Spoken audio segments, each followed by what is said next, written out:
eso formó parte también de esa parte de mí que yo solamente podía mostrar y no otra, ¿no?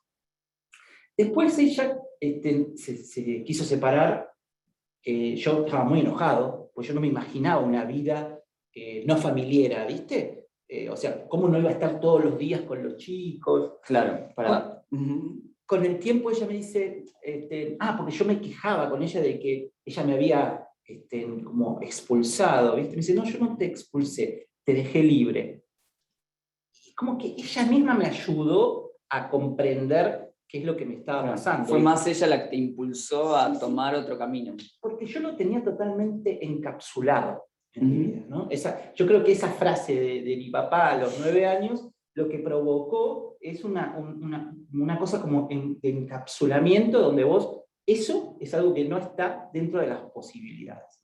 Cuando se me produce esta cosa de la separación, entonces me produce una revolución tan grande en mi vida, ¿viste?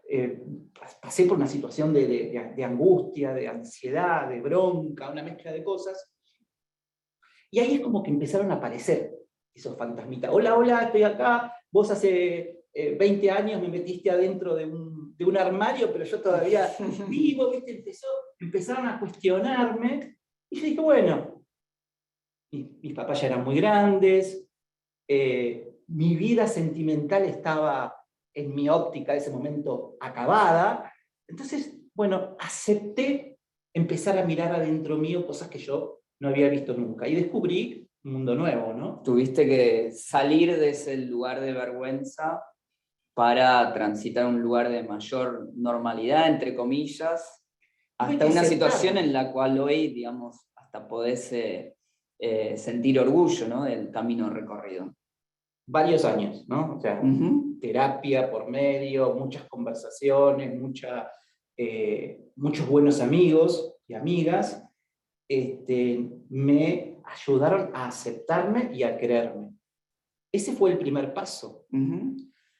Ahí yo descubrí que era una persona distinta a la que había sido. Porque como cuando vos te ves forzado a ocultar una parte tuya, no aparece auténticamente el que vos sos, sino que aparece una parte y otra parte está como borrada. Cuando vos dejás que aparezca todo, aparece una mejor versión tuya. ¿Viste? Eso ya te da como una inspiración de decir, soy mejor de lo que era. ¿Viste? O sea, empezás a encontrar, el espejo te devuelve una imagen más linda, no desde lo estético, sino desde la profundidad de tu ser. Y en ese viaje me empezó a gustar lo que me pasaba, me empecé a gustar a mí mismo, a quererme, a aceptarme, a encontrar que no había nada malo en lo que me pasaba. Los chicos empezaron a transcurrir la preadolescencia y yo sentía que estaban listos para escuchar mi historia, y en la empresa yo ya había empezado a visualizar que la agenda de diversidad e inclusión tímidamente empezaba a aparecer en las websites y en las páginas como una declamación todavía bastante teórica, pero me dio como el pie para juntarme con mi jefe, un inglés, y contarle de mi vida. Y creo que eso fue una de las mejores cosas que me pasó, junto con el momento que habló con los chicos. El momento que habló con los chicos fue un poco más difícil porque a mí desde lo emocional me tocaba como fibras muy, muy, muy especiales. Yo tenía mucho temor de cómo pudieran reaccionar ellos. ¿A qué tenías temor? Y a que ellos se enojaran, a que ellos pensaran que les había mentido, que no pudieran comprender que no se trataba de engañar, sino que se trataba de hacer lo que uno podía en un determinado momento, y a veces podés y a veces no podés, y en esto tienen que ver muchos factores, incluido tu historia personal, tu niñez y el contexto donde creciste y naciste. En el caso del trabajo no tenía miedo, no porque no existiera la posibilidad de que me dijeran goodbye, sino porque no me importaba tanto. O sea, es como que estaba en un momento de mi vida donde decía, bueno, si me dicen que me tengo que ir, me iré. Buscaré otros horizontes. Me sentía fuerte emocionalmente, y eso me daba fuerzas como para afrontar lo que fuera. desde lo profesional y laboral. Pero sobre todo porque ya había hablado con los chicos y había recibido ese abrazo contenedor de ellos, lo cual no significa que no tuvieron que tener su proceso y su viaje, pero en ningún momento sentí que estaba en riesgo su amor, que para mí era fundamental. ¿Y la reacción de este jefe te ayudó en esa transformación o en esa salida del armario en el ámbito laboral? Mira, me pasaron 2 cosas muy lindas ahí, o 3. La primera es que él me dijo, me alegra que vos me lo estés contando, porque eso me da a pensar que te inspiro confianza. Dice, no te lo voy a negar. Durante los últimos años, mucha gente, probablemente poco afectuosa hacia vos, se me acercaba para decirme, ¿vos sabías que esto y esto? Como con una idea condenatoria, ¿no? Idea condenatoria, ¿por qué? Bueno, porque también, digamos, hay que posicionarse 10 años para atrás y que una empresa vinculada a la tecnología para el sector agropecuario tenga como número 1 de la organización, que es su cara frente al mundo, a una persona abiertamente gay, es un desafío. Es un desafío en un mercado tradicional, con cierto, si querés, sesgo machista, ¿no? Y sin embargo, el tipo me abrazó, no literalmente, no físicamente, porque viste que los ingleses no son muy del contacto físico, pero yo sentí ese abrazo emocional y me apoyó en todo. A punto tal que él era el COO.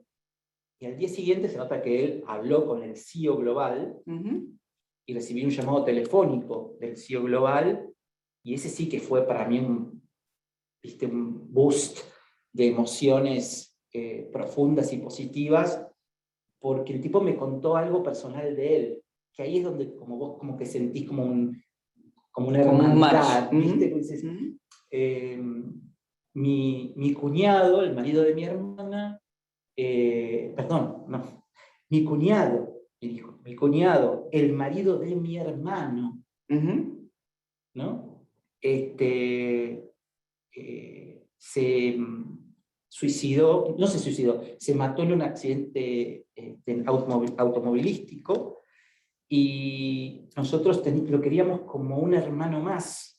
Mi hermano está súper triste. Bueno, me contó toda una historia de que estaba vinculada a su hermano gay, pero también a su cuñado, que digamos que el tema lo atravesaba personalmente. Podía sentir empatía. Exacto. Y fíjate, esto es muy importante cuando hablamos de diversidad e inclusión en las empresas, en la sociedad, ¿no? El cómo es necesario que la gente comprenda que todos estamos atravesados por algún vector de la diversidad en algún momento de nuestras vidas.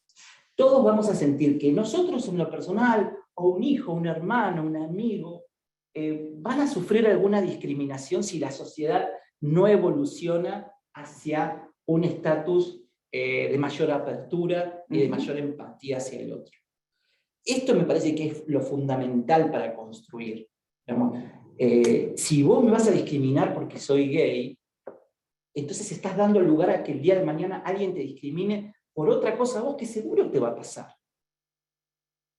Y eso me parece que es muy importante. Hoy igual estás sentado en una posición desde lo personal y tu posición laboral muy, muy sólida, pero digamos, ¿cómo era esa persona joven ante una situación de discriminación o ante una situación en donde se sentía relegado? Y si era peor la homofobia internalizada que por ahí tenías, esa vergüenza que tus padres te invitaban a tener, ¿no? Sin duda. Sin duda, y como te digo, esto de la energía que consumís en inventarte una vida o en ocultar tu vida. Ejemplos clásicos de hace 20 años atrás. Querés ir al cine, querés ir a comer afuera. Y ¿Y si me ven? ¿Y si me preguntan quién es? Me voy de vacaciones en la playa, me encuentro con fulano, ¿lo saludo o no lo saludo? Lunes en la oficina, ¿qué hicieron el fin de semana? ¿A dónde fueron? ¿Cuento o no cuento? Algo tan simple como eso. Si vos no sentís que podés hablar de eso, tenés que ocultar cosas tan básicas. Centrales de tu vida. Que hacen a tu vida, a tu persona, a quién sos, a la forma de relacionarte. Yo siento que mi liderazgo mejoró enormemente a partir de la autenticidad y la transparencia que pude desarrollar cuando hablo con mi equipo de mi vida de la misma manera que ellos hablan de la suya. Y siento que ahí nos nutrimos y crecemos mutuamente todos sin que nadie sienta que tiene que ocultar nada y todos compartimos el mismo sentido común de respetar las diferencias con el otro en un montón de cosas, no solamente en lo que tiene que ver con la diversidad sexual, con el pensamiento, ¿no? Hoy sabemos que en la sociedad una de las diversidades más complejas que tenemos para desarrollar empatía es al que piensa distinto de mí. No verlo como un enemigo, sino verlo como una persona que me puede ayudar incluso hasta modificar algunos preconceptos que puedo tener sobre la vida misma. Sí, absolutamente. En estas sociedades latinoamericanas que tenemos de extremos, es un gran peligro, ¿no es cierto? Patricio, Sergio, ¿quieren hacer alguna pregunta? Bueno, Antonio, de verdad que muchísimas gracias primero que nada por la oportunidad y por unirte a la iniciativa de platicar todo sobre este tema tan grande y tan, no de moda, pero de que tanto se ha dado de qué hablar en los últimos años, ¿no? Y oyendo todo lo que comentas, independientemente de decirte que para mí sigue siendo joven con 57 años, algo que sí te quería preguntar es, después de todo este proceso que tuviste, tanto familiar como laboral, como en amigos, de expresar tu sexualidad, después de que lo dijiste en el ambiente laboral, fuera de tu jefe, que como tú dijiste te abrazó y lo comunicó sin ningún inconveniente, ¿cómo fue la logística día a día con tus compañeros de trabajo? Me imagino que algunos ya más o menos lo sabían o a algunos les habrías dicho algo por la cercanía, pero ¿cómo fue después de sacar esto a la luz? ¿Cómo fue esta interacción con todos ellos? Muy buena la pregunta, Sergio, y te la agradezco. Seguramente ellos se imaginaban o lo sospechaban, pero no era algo que se hablaba, porque yo no quería hablar con ellos hasta no hablar primero con mi jefe.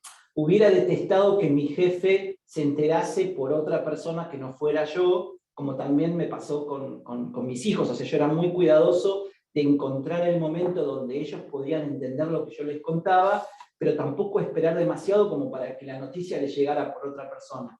Entonces, cuando yo hablé con mi jefe, sentí que tenía la legitimidad, y de hecho se lo dije. Una de las razones por las que estoy hablando con vos es porque quiero hablar con mi equipo.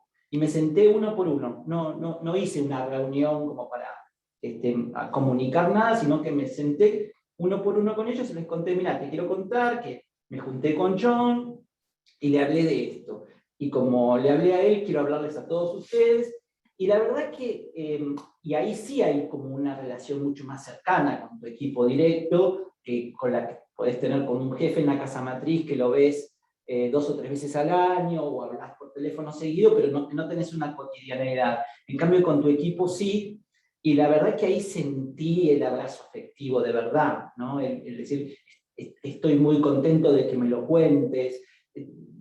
Siempre te quise y recuerdo frases como esta, siempre te quise y te respeté mucho, pero ahora más, ¿no? Como diciendo, esto que me estás contando es tan importante para la transparencia de nuestra relación, y siento que vos estás armándote de un coraje tan grande para hacerlo, que si te respetaba y te quería, ahora te respeto y te quiero el doble. Y la verdad que para eso para mí fue muy fuerte, como nutrirme de una inyección de energía positiva que me ayudó mucho en los siguientes años y mejoró mucho mi estilo de liderazgo, ¿no? Que tal vez se mostraba en una sola fase como más fría, como más autoritaria, como más top-down, y a partir de ahí, viste, también aparecen cosas como de mayor participación, de mayor empatía, de mayor sentido del humor, facetas que por ahí existían en mí, pero que no afloraban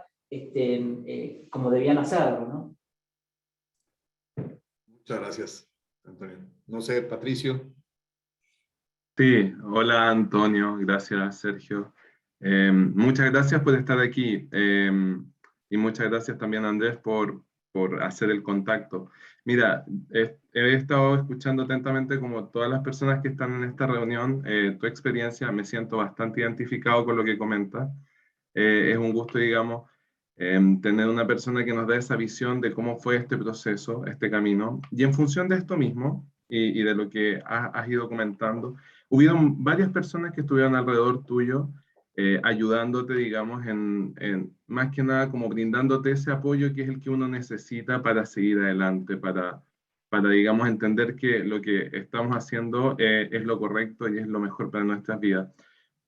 Profundizando en esto, ¿cuál es tu apreciación respecto al rol que tienen los aliados? En esta reunión tenemos muchos aliados, digamos, y quisiera entender cuál es tu percepción y tu apreciación acerca de su rol, y a su vez, ¿qué impacto los aliados han tenido en tu vida?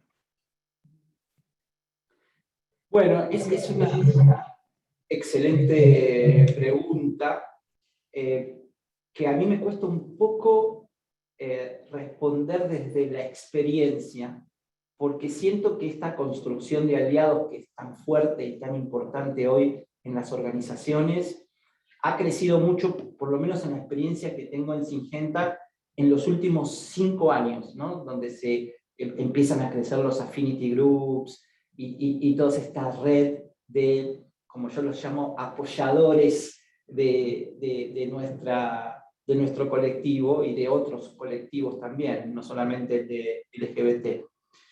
Pero la verdad que hace 10 años o más no estaba, no existía formalmente una red de apoyo, con lo cual en mi caso fue un trabajo mucho más personal, ¿no? Más individual.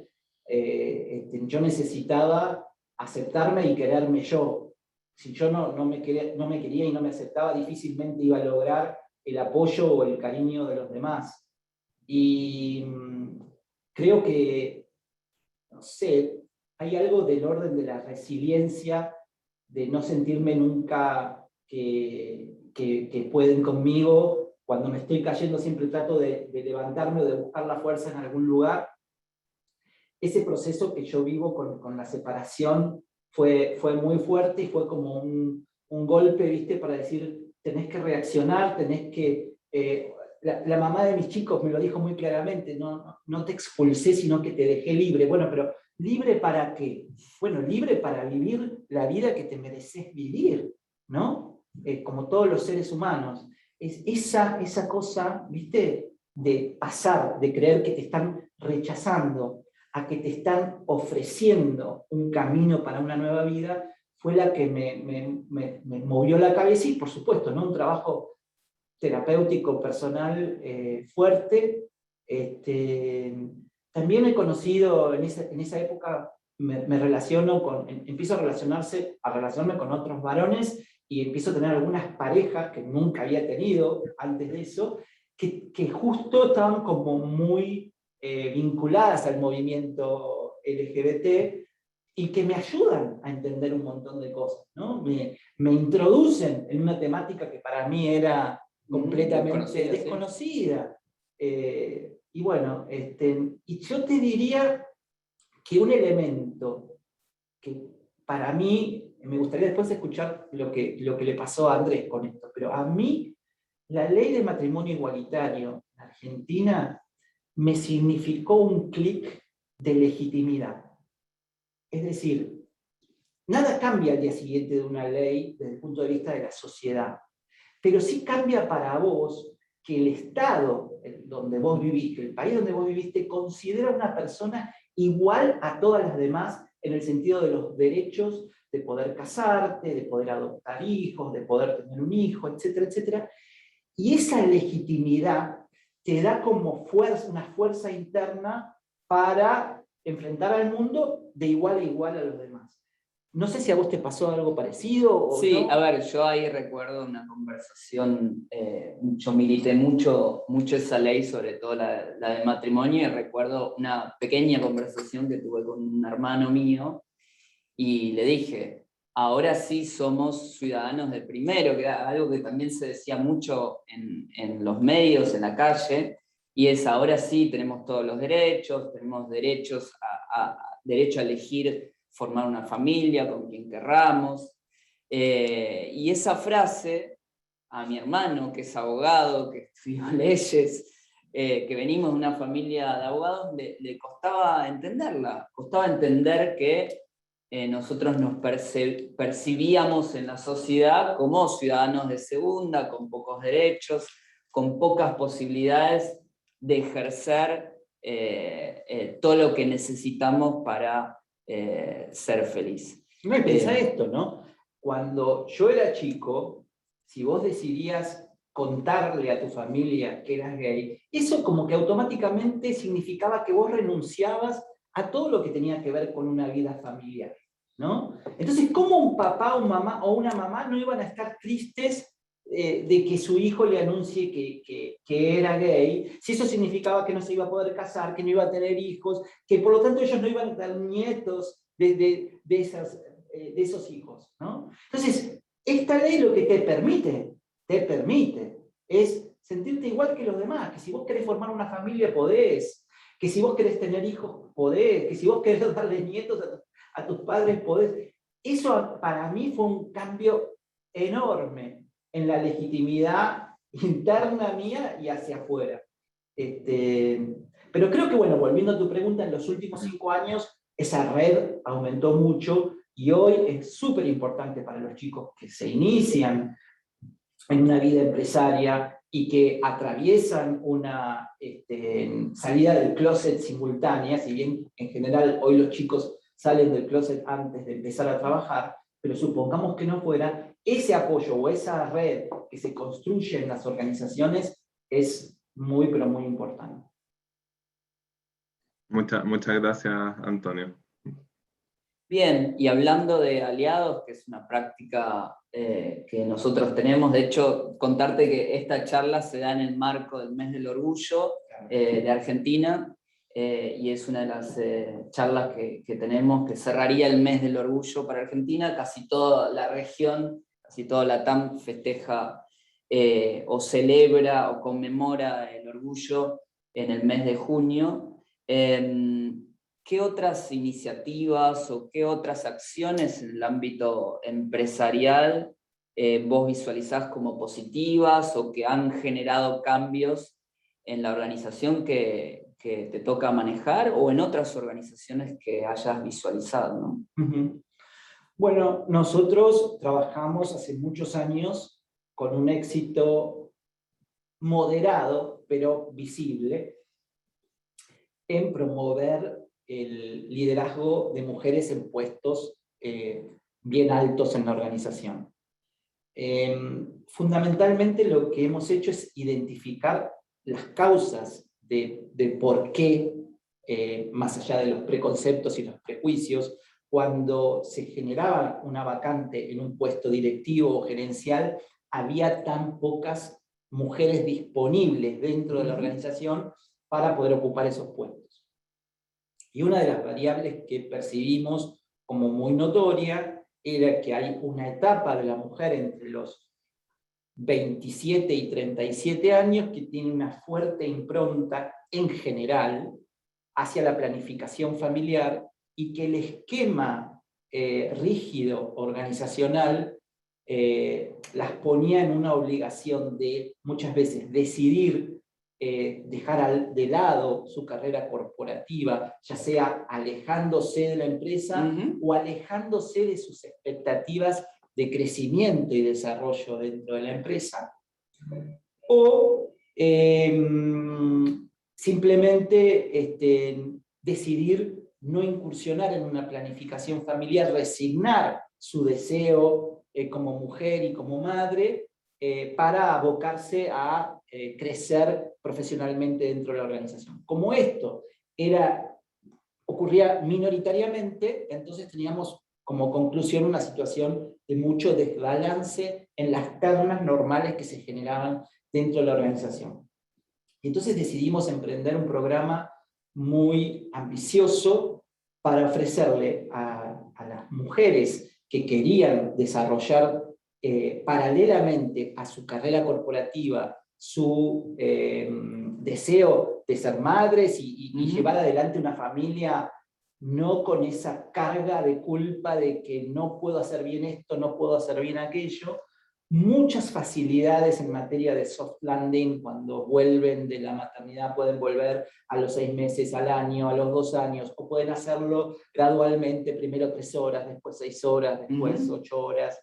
Es decir, le damos muchísimas facilidades, le damos una guardería, no se dice más guardería, jardín maternal muy cerca de la oficina, para que puedan ir a ver a los chicos con cierta frecuencia. Hemos construido una sala de lactancia dentro de las oficinas para que las que tienen los bebés más chiquitos y quieren volver más rápido puedan ejercer el amamantamiento allí. Y sobre todo un acompañamiento en materia de coaching con todas las mujeres que están en esta etapa, para ayudarlas, para acompañarlas, porque a veces no solamente son ellas, sino también su entorno. Hay áreas más fáciles, áreas más difíciles, jefes más fáciles y jefes más difíciles, y no se trata solamente de escribir una política y subirla a la página, sino estar muy atento a que eso efectivamente se cumpla y se lleve a cabo. Y la verdad que la devolución que tenemos por parte de las chicas es fantástica, están muy contentas, se sienten muy acompañadas, y vemos que hay en los últimos 5 años un cambio de mujeres que llevan adelante su planificación familiar sin desprenderse de su actividad, sin alejarse de su actividad. Por ahí se alejan un poquito, vuelven, retoman, y entonces a los 40 y pico están perfectas, con ganas de tomar nuevas responsabilidades, nunca se alejaron demasiado, están atentas, alertas y en tema como para acceder a posiciones más relevantes. Sin embargo, hablas de un éxito moderado. Porque calculo que para ver éxitos contundentes necesitas 10 o 15 años, digamos, de una consistencia en aplicar estas cosas. Por eso digo que me parece que nos va bien, porque cuando miro el pipeline del middle management veo un incremento interesante, pero no alcanza, y hay que seguir trabajando. Y otro aspecto donde hemos incursionado, no es tan fácil, todo el tema de la discapacidad, sobre todo de la discapacidad cognitiva, requiere adaptar la organización y las áreas que se quieran comprometer a incluir un compañero con estas características en la empresa. Necesitas también trabajar con alguna ONG que te ayude en el proceso, porque los chicos tienen que ser de alguna manera capacitados para entender a dónde se van a poner a trabajar, qué tipo de tareas pueden hacer, cómo se los acompaña, qué trabajo se hace con la familia. Es un poco más complejo para las organizaciones que tenemos ese mindset de eficiencia y efectividad y productividad, incursionar en esto. Sí, hay parte de una decisión de adaptarse a esa situación y de analizar, digamos, cuáles pueden ser los posibles resultados. Lo que te iba a preguntar justamente tenía que ver con otros grupos excluidos. La cuestión en América Latina de la pobreza, y si efectivamente las personas pobres pueden llegar a nuestras organizaciones, Hoy Argentina tiene un 40% de pobres, van a ser personas que van a acceder a nuestras organizaciones o no, y lo mismo para el resto de Latinoamérica, o pueblos originarios, o mujeres, como decías antes. ¿Cómo trabajamos con esa complejidad en donde pareciera que nuestros sesgos inconscientes siempre nos hacen elegir a las personas que más se parecen a nosotros, ¿no? Si ves ahí que las organizaciones tenemos una materia pendiente y cómo las podríamos trabajar, ¿no? Sí, es un temazo ese. Yo, imagínate, Andy, te cuento brevemente mi background. Mis padres eran italianos, inmigrantes, vinieron a la Argentina con nada, digamos, y mamá cosía para afuera y papá manejaba un taxi. Se mataban, nosotros éramos 4 hermanos, se mataban para que pudiéramos acceder a lo único que ellos nos podían dejar, que era una buena educación, ¿no? Eso constituía hace 30 años un elemento fundamental en el esquema de movilidad social ascendente, ¿no? Si vos accedías a una buena educación, aún siendo educación pública de calidad, yo fui a la universidad pública, tenías acceso a incursionar en empresas como las que yo entré hace 35 años cuando empecé a trabajar. Hoy es bastante más difícil que un chico encuentre esos mecanismos de inclusión porque la educación pública decayó mucho en su calidad y además porque hay ciertos factores estructurales en la pobreza en Latinoamérica que hace que los chicos no vean un incentivo o un interés en estudiar, ¿no? Porque tal vez no ven esa ascendencia social como algo probable que pase. Eso es algo que tenemos que recuperar, porque si no, esto que planteas vos, que yo le planteo cuando me junto con todas las consultoras de recruitment, no quiero que me manden más ternas de todos chicos de San Isidro, rubios, blancos, de clase media alta que juegan al rugby, porque no es lo que yo quiero tomar. No tengo problema con esos chicos, me encanta que se incorporen, pero quiero tener una amplitud para poder elegir, y aparte porque soy convencido de que cuando vos te nutrís de gente muy diferente, lo que sale es mucho más innovador y mucho más contundente en materia de efectividad. Pero aún así, esa diversidad, si querés, social, cada vez se angosta más, porque cada vez hay menos oportunidades de estudiar y de progresar en los sectores más bajos. Y eso creo que es una materia pendiente de la política, que nosotros en las organizaciones es poco lo que podemos hacer, sí tenemos que comprometernos a que efectivamente haya un proceso de inclusión. Y no por hacer beneficencia, no por hacer política, no por hacer altruismo, sino porque tenemos que estar convencidos que de esa diversidad hay un business case. Hay un mejor resultado. Sin duda. O sea, el por qué ser diverso e inclusivo, ¿no? Que no alcanza con ser diverso e inclusivo, con la comunidad LGBT, con las generaciones, con las religiones, con el origen social, con la forma de pensar, con el género, es porque sin duda, cuando te nutrís de un espectro amplio en materia de personas para formar un equipo con miras a lograr un objetivo, esa diversidad te va a dar una garantía, una probabilidad de éxito mucho mayor a que si vos te juntás con 8 personas igualitas a vos. Que en general vas a intentar hacer eso, hay como una cosa así como natural, intuitiva, sí, de tal buscar cual. todos Andresitos para que me ayuden a mí, y no, sabes que tenés que esforzarte por buscar gente que te incomode. Desde la incomodidad va a salir un mejor Andrés que desde la comodidad de juntarte con alguien que piense igual que vos. Bien, Ulises, ¿te parece que en aras del del tiempo. No sé si hay preguntas en el chat. O Sí, si tenemos. no hubiese, pasamos a alguna pregunta de Sergio y Patricio. Pero contame vos. Hay dos preguntas. Bueno, una fue en privado y la otra es, ¿cómo tratar el tema con los hijos? A ver, no sé si la pregunta se refiere a cuando tu hijo te cuenta que es gay o cuando vos le tenés que hablar a tus hijos para contarles que es gay, que sos gay. Me parece que es cuando el hijo te dice que es gay o todavía no te lo ha dicho, pero lo estás pensando. Bueno, no hay ninguna otra cosa que tu hijo pueda estar esperando que no sea un abrazo, un abrazo genuino, ¿no? Un papá o una mamá que le diga, sé feliz y seguí tu camino, seguí, escuchá tus deseos, que siempre acá vamos a estar para acompañarte y para quererte.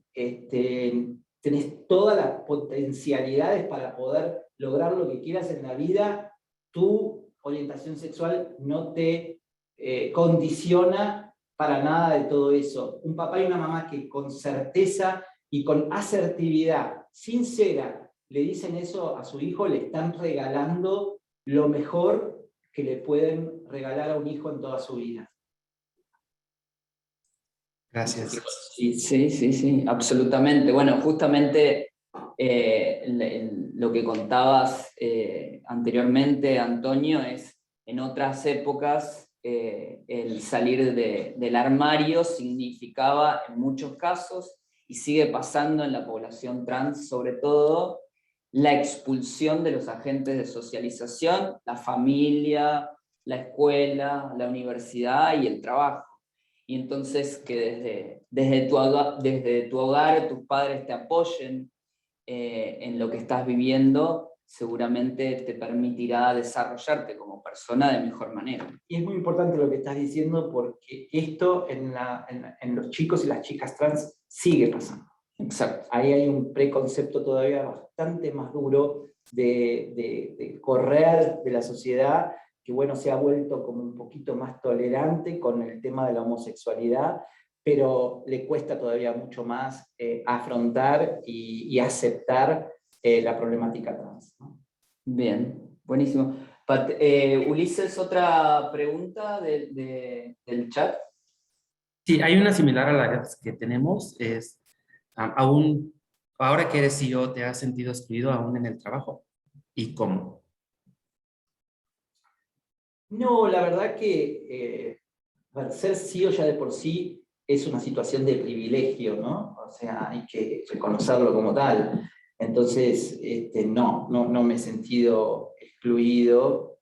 Me pregunto qué les pasará a algún chico o chica que esté de la mitad hacia abajo de la escala jerárquica organizacional, y si por alguna de estas razones se pueda sentir excluido o excluida. Me ha sucedido de que me escriben en un chat privado de Instagram porque tengo mi cuenta abierta y me cuentan, yo trabajaba donde vos trabajás y me encanta lo que decís, pero desafortunadamente yo no tuve la misma experiencia que vos. Eso me ha pasado. Y muchas veces digo, pero ¿por qué no me contaste? ¿Por qué no me dijiste?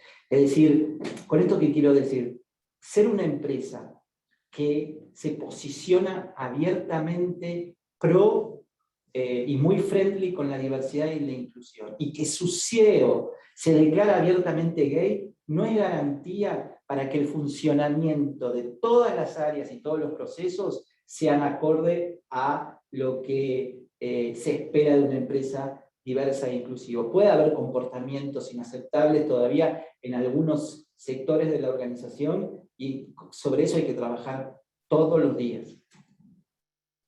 Muchas Bien. gracias. Y Patricio, justo relacionado a esa pregunta, hay una que está otra, es cómo crear un clima de inclusión en el ambiente laboral, especialmente con proveedores que tal vez no son muy diversos o abiertos a la diversidad. Porque tenemos muchas cuentas donde si vamos a sitio y pasa mucho esto. es importante lo que mencionas, Ulises. Yo creo que con los proveedores es un poco más fácil que con los clientes. Porque creo que el proveedor, si quiere seguir prestándote un servicio, tiene que entender cuál es tu estrategia y cómo alinearse con tu estrategia.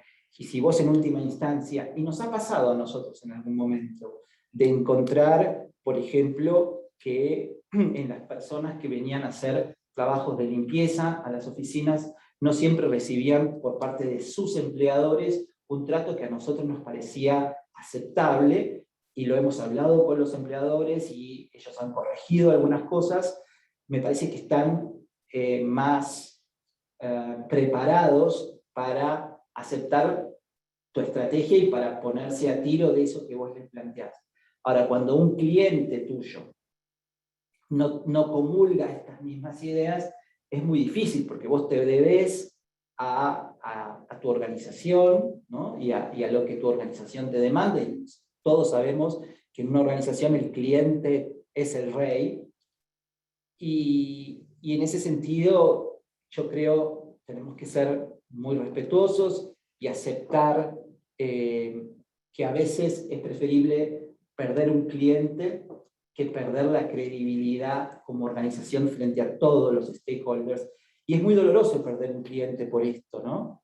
Pero a veces no queda otra alternativa. Si no podés llegar a un diálogo amigable sobre cosas tan fundamentales de la vida. Patricio y Sergio, ya palabras o preguntas de cierre en aras del tiempo. Ajá, sí, mira, muy brevemente, porque tocaron un tema que por lo menos aquí en Chile es importante. Tuvimos elecciones el domingo pasado y salieron electas 3 diputadas que son trans. Son parte de esa comunidad y es súper importante, digamos, visibilizar la problemática finalmente que ellas abordan en el día a día. Y en función de esto, mi pregunta va relacionada hacia Antonio. ¿Cómo desde tu posición has ayudado, digamos, particularmente, y quizás no excluyendo solo a la comunidad trans, pero a la comunidad LGBTB, para que se integre dentro de en este caso, Syngenta? Me gustaría poder contestarte, por ejemplo, si tenemos 10 chicas y chicos trans trabajando actualmente en Syngenta, pero no tenemos ninguna persona trans trabajando hoy, Patricio, con nosotros, y para mí es una daga clavada en el corazón. Vengo trabajando con el área de recursos humanos, insistiéndoles que es un sector que tenemos que abordar porque tiene una problemática especial, y ahí voy a hablar a corazón abierto, ¿no? ¿Cuál es el diálogo que tenemos? Bueno, yo diciéndole a recursos humanos, esta es una población muy postergada, muy excluida, hay algo que tenemos que hacer, y ellos diciéndome, sí, queremos hacer algo, pero no lo queremos hacer desde el lugar de la compasión, sino desde el lugar de la inclusión. Es decir, si hay una búsqueda y aparece una chica o un chico trans, considerarlos dentro de la terna, y si tienen las capacidades que se requieren para ese rol, va a entrar sin problemas. Y ahí yo veo como la historia del huevo y la gallina un poquito, ¿no? A veces hay que romper ciertos paradigmas y empezar a incursionar, incluso experimentando, porque seguramente va a ser un cambio cultural importante y la gente le va a llamar la atención y vamos a tener preguntas, y hay que afrontar todo eso.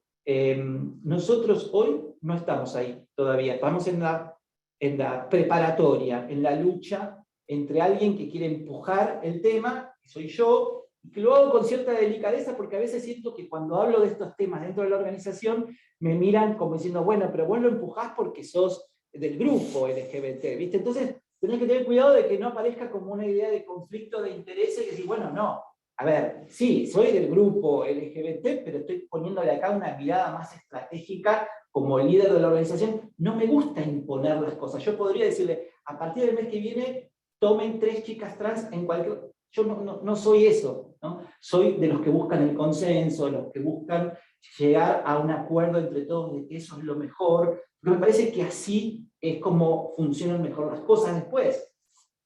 Y estamos en ese proceso. Sergio, si te parece, te invito casi a las palabras de cierre o a la pregunta de cierre. No. Muy rápidamente, Antonio, y por aras del tiempo, como dice Andrés, hemos hablado mucho de todo esto, cómo se vive en una manera interna dentro de la empresa, en el ambiente laboral, en este caso de Syngenta. Pero, por ejemplo, hacia afuera, con clientes, proveedores, ¿algún issue, algún problema o un diferente trato que tengas que tener porque sepan esto? No, a ver, yo soy una persona que hace muchos años, no tanto, por ahí hace 4 o 5 años, he decidido tener como una presencia más activa en las redes sociales, ¿no? Y eso siempre te expone un poco, sobre todo Twitter. Twitter es una red social bastante agresiva en general, y las personas que hay algo que no les gusta de vos, ya sea por el pensamiento, digamos, que vos tenés frente a la vida, o por tu realidad como persona, o lo que fuera, en lugar de incursionar con un lenguaje respetuoso, o de debatir una idea, te descalifican apuntando a tu orientación sexual. Eso me pasa bastante seguido. A mí en lo particular no me duele ni me molesta ya, pero me hace reflexionar sobre que todavía resta un camino interesante recorrer en la sociedad para que, digamos, ser gay no sea un elemento a ser considerado para descalificar a una persona que está emitiendo un determinado pensamiento, ¿no? Esto me parece que para muchas personas es ridículo, pero parece que no para todo el mundo. Entonces eso ya me habla de que hay un camino todavía pendiente por recorrer. Muchas gracias, Antonio. Bueno, de mi parte, gracias por sumarte a la iniciativa nuevamente. Gracias por ser tan abierto y tan explícito en este tema. De regreso a ti, Andrés. Bueno, muchas gracias a los casi 300 personas que en algún momento teníamos online. Agradecerles que hayan participado en este evento que cerraría el mes del orgullo aquí en Argentina, pero que estaba pensado para toda Latinoamérica. Y bueno, obviamente Antonio, que se ha tomado el tiempo para también ayudarnos a nosotros como empresa a ser más diversa y más inclusiva, que es el objetivo que nos pusimos. Por último, Ulises, ¿quieres cerrar con algo? Y pues agradecer de parte del grupo de LGBT y aliados de los empleados en CBRE y también de CBRE por haber aceptado nuestra invitación. Ha sido una excelente charla. Muy buenos comentarios, estoy viendo en el chat, que después te los haremos llegar. Bueno, no, gracias a ustedes. La verdad que no me representa ningún esfuerzo participar en estas iniciativas, al contrario que lo agradezco, Andy, por tenerme en cuenta. Siento que estas iniciativas, aunque haya 1 o 2 personas que le hagan un clic en esta Zoom, que tengan un hermano, un hijo o su propia persona reflexionando sobre estos temas y los ayude, bueno, a mí ya me hicieron el día, la semana y el mes, porque creo que es eso, ¿no? Es cómo nos podemos ayudar los unos a los otros a entender que hay un montón de cosas que te pueden pasar en la vida, pero que no necesariamente van a condicionar ni tu futuro, ni tu felicidad, ni nada de estas cuestiones. Así que si alguna de esas cosas pasó, ya estoy contento y satisfecho. Bien, excelente. Damos por cerrada entonces esta charla. Muchas gracias a todos. Hasta la próxima. Gracias. Chao.